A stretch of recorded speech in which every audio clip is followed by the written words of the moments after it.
మీరు చేస్తున్నటువంటి తప్పిదాలని అన్నిటిని కూడా ఎప్పటికప్పుడు వైఎస్ఆర్ కాంగ్రెస్ పార్టీ ప్రశ్నిస్తూనే ఉంటుంది అనేటువంటి విషయాన్ని మరొకసారి ఈ సందర్భంగా మీ ద్వారా ప్రజలందరికీ కూడా తెలియజేస్తా ఉన్నాం.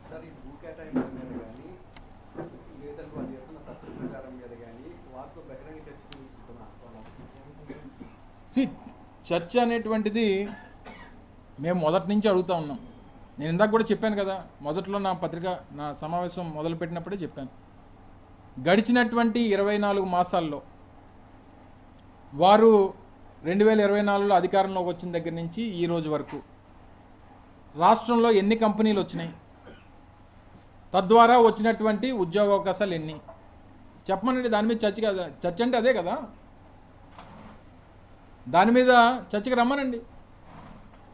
లేదా మేము మాతో మాట్లాడలేము, లేదు వీళ్ళతో మాట్లాడలేము అని అనుకున్నప్పుడు ఒక వైట్ పేపర్ రిలీజ్ చేయమనండి. ప్రభుత్వం వారిదే కదా.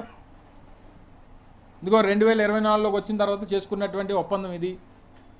ఒప్పందం ద్వారా ఇక్కడ ఈ కంపెనీ స్థాపించబడింది. స్థాపించబడినటువంటి ఈ కంపెనీ ద్వారా ఇన్ని వేల మందికి ఉద్యోగాలు వచ్చాయి. మా టార్గెట్ 20 లక్షల ఉద్యోగాలు 5 సంవత్సరాల్లో. 2 సంవత్సరాలు అయిపోయింది, ఇంకో 3 సంవత్సరాలే మిగిలింది. మెల్లిగా ఇంకో 24 మాసాలు లాగేస్తే మళ్ళీ ఆఖరి సంవత్సరంలో కూడా మళ్ళీ ఇదే డబ్బా కొట్టుకొని ఇదే శంకుస్థాపన చేసుకొని, ఇప్పుడే శంకుస్థాపన చేస్తాం, మళ్ళీ ఇంకోసారి అధికారం ఇవ్వండి, అప్పుడు మళ్ళీ ఇంకో 20 లక్షల మందికి ఉద్యోగ అవకాశాలు ఇస్తామని చెప్పి చేసుకుని ఈ ప్రచార యావని, ఈ మార్కెటింగ్ స్కిల్స్ని 95 నుంచి వస్తున్నాం. సో ముందు మేము అడిగినటువంటి ఒక స్టాండ్ ఏదైతే ఉందో, ఈ ప్రభుత్వాన్ని 24 మాసాల్లో ఈ 2 సంవత్సరాల్లో ఎన్ని ఉద్యోగాలు వచ్చాయి, ఎన్ని కంపెనీలు వచ్చాయి చెప్పమనండి. దాని మీద చర్చకి రెడీ ఏమో అడగండి.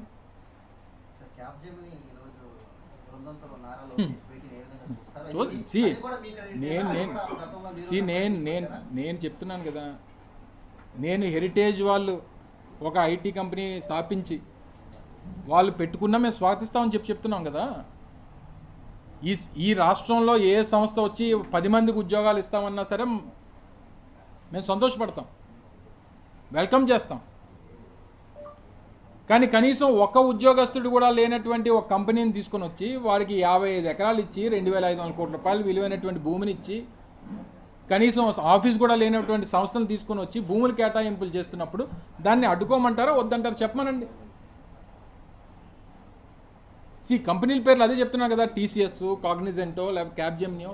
వెల్కమ్. గూగుల్ అనో లేకపోతే ఇంకోటి ఏది వచ్చినా వెల్కమ్ చేస్తున్నాం కదా.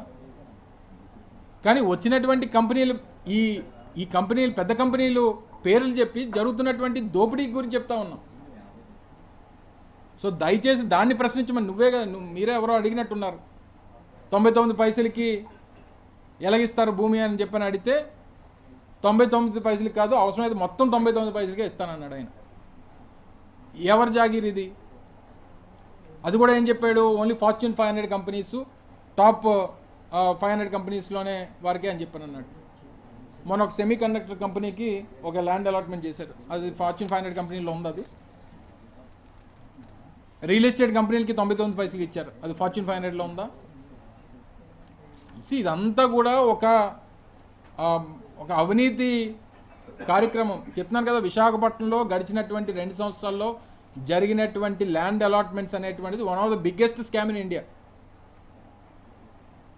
దానికి ఈ స్కామ్ని కప్పిపుచ్చుకోవడానికి ఒక తప్పుడు ప్రచారాన్ని మామి చేయడం, ఏదో జరిగిపోతుంది అనేటువంటి ఓ పబ్లిసిటీని రాష్ట్ర వ్యాప్తంగా చేయడం అనేటువంటిది ఒక దీనికి తీసుకెళ్తున్నారు. డెఫినెట్గా వారి కుటుంబానికి సంబంధించినటువంటి సంస్థలు, వారి వెంట నడుస్తున్నటువంటి వారి అనుయాయులకు సంబంధించినటువంటి సంస్థలకి వేల ఎకరాలు, వేల కోట్ల రూపాయలు అనేటువంటి భూముల్ని గడిచినటువంటి 24 మాసాల్లో ఈ విశాఖపట్నంలోనే కేటాయింపులు జరిగినాయి. వీటన్నిటి మీద కూడా వైఎస్ఆర్ కాంగ్రెస్ పార్టీ ఫైట్ చేస్తుంది.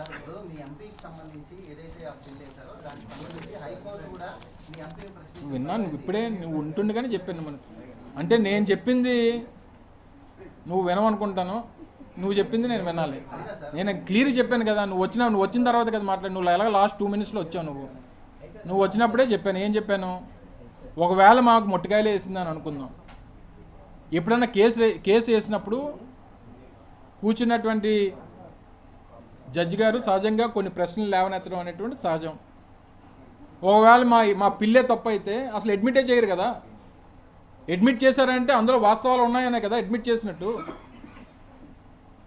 అడిగినప్పుడు కంపెనీలకి ఇస్తే, లేకపోతే ఇదే ఇందులో టీసీఎస్ కాగ్నిజెంట్ ఒక 2 కంపెనీల పేరు చెప్పి వాళ్ళకి ఇస్తే మీకు ఏంటి ఇబ్బంది అని అంటే, టీసీఎస్కో కాగ్నిజెంట్కి ఇస్తే మాకేం ఇబ్బంది లేదు, ఉర్సాకో లేకపోతే ఏబిఎన్ ఆంధ్రజ్యోతికో లేకపోతే ఇంకోరికో ఇస్తున్నారని అంటే డెఫినెట్గా అబ్జెక్షన్స్ ఉంటాయి. కొన్ని ప్రొసీజర్స్ ఫాలో అవ్వాలనేటువంటిది మా తాలూకు ఉద్దేశం.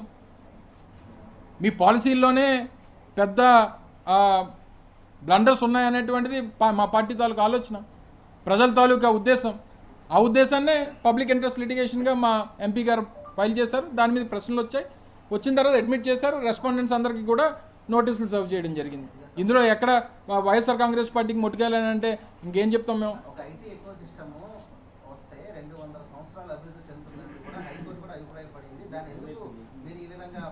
అసలు విశాఖపట్నంలో ఐటీ ఎకో సిస్టమ్ని పునాదులు వేసిందే రాజశేఖర రెడ్డి గారి కుటుంబం. 95 నుంచి 2004 వరకు చంద్రబాబు నాయుడు గారు హైదరాబాదు హైటెక్ సిటీ అది ఇది అని చెప్పి గొప్పలు ప్రచారం చేసుకున్నారు కదా. 9 సంవత్సరాలు ముఖ్యమంత్రిగా ఉన్నాడు కదా. ఎందుకు విశాఖపట్నంలో ఐటీ డెవలప్ చేయాలి, ఆల్టర్నేట్ సిటీగా విశాఖపట్నాన్ని టేకప్ చేయాలని చెప్పి ఆలోచన ఎందుకు రాలేదు చంద్రబాబు నాయుడు గారికి? 2004లో రాజశేఖర రెడ్డి గారు వచ్చిన తర్వాత వరకు విశాఖపట్నంలో రిషికొండలో ఐటీ టవర్స్, ఐటీ హిల్స్ అక్కడ ల్యాండ్లో అలాట్మెంట్ చేయాలనేటువంటి ఆలోచన వచ్చింది ఎవరికి? తర్వాత బీచ్ ఐటీ డెస్టినేషన్గా విశాఖపట్నాన్ని అభివృద్ధి చేయాలని చెప్పి కోవిడ్ లాంటి క్లిష్ట పరిస్థితుల్లో వర్క్ ఫ్రమ్ హోమ్ కల్చర్ అనేటువంటిది పెద్ద ఎత్తున ప్రపంచవ్యాప్తంగా నడుస్తున్నప్పుడు 2 టైర్ సిటీస్కి పెద్ద కంపెనీలు క్యూ కడుతున్నప్పుడు ఇన్ఫోసిస్ లాంటి కంపెనీని తీసుకుని వచ్చి ఒక యాంకర్ కంపెనీ ఇక్కడ స్థాపించాలని చెప్పి స్థాపించి ఇక్కడ 2000 మందికి ఉద్యోగావకాశాలు కల్పించింది ఇన్ఫోసిస్ లాంటి కంపెనీతో మా ప్రభుత్వం.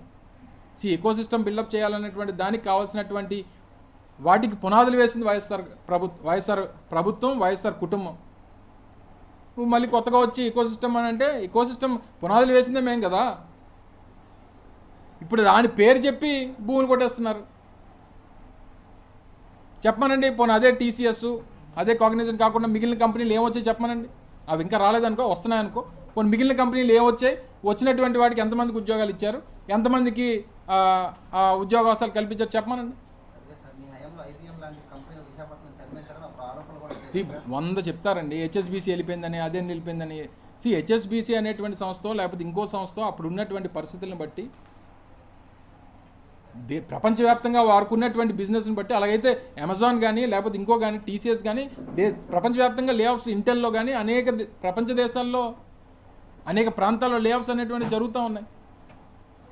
అక్కడ అయిపోతుంది కాబట్టి ఏమీ లేదని అనుకుంటే మన ప్రయత్నం మనం చేయాలి. WNSని తీసుకొని వచ్చాం, 5000 మంది ఎంప్లాయీస్ ఉన్నారు, అదే బిల్డింగ్ కదా.